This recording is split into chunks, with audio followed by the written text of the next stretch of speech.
Hello বন্ধুরা, কেমন আছো? আশা করি ভালো আছো। আমিও ভালো আছি। এই দেখো বন্ধুরা, তোমাদের সাথে আজকে আমি শেয়ার করব তাল রুটি।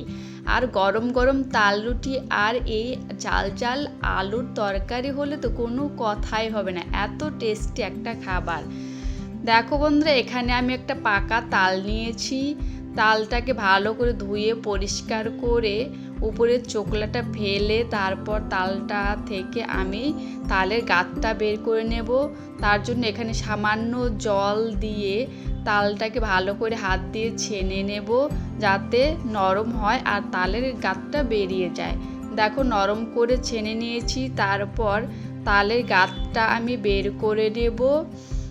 এই দেখো, এইটা নিয়েছি আমি তালের গাঁট বের করার জন্য, বের করে নিয়েছি। তারপর একটা নেট নিয়েছি, তালটা ছেঁকে নেব যাতে তালের মধ্যে কোনো আঁশ না থাকে। দেখো, ছেঁকে নেওয়া হয়ে গেল। তারপর তালের মধ্যে দিয়েছি 2 চামচ চিনি আর একটু সামান্য স্বাদ মতন লবণ দিয়ে তালের মধ্যে আর জল দেব না, ময়দা দিয়ে ভালো করে মাখিয়ে নিচ্ছি।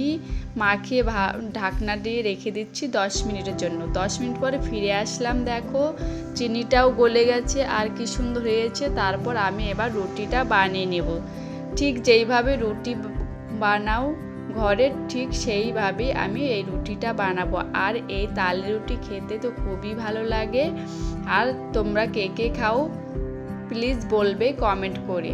দেখো, একটা চুলোতে তাওয়া বসিয়ে দিয়েছি, তারপর রুটিগুলো বানিয়ে নিচ্ছি। প্রথমে চুলোর আগুনটা লোতে রেখে ভালো করে সব সাইডে ছেঁকে নেব। তারপর যখন রুটিটা ফুলে যাবে তখন চুলার আগুনটা হাইয়ে দিয়ে তারপরে করে নেব। এরকম করলে রুটি ফোলার সময় তাহলে রুটিটা ভালো ফুলবে। আর দেখো, তাল রুটি দেখতে কি সুন্দর হলুদ হলুদ হয়েছে আর খেতেও ভীষণই ভালো। কেমন লাগলো ভিডিওটা বলবে প্লিজ কমেন্ট করে। আর তোমরা যদি খাও সেটাও বলবে।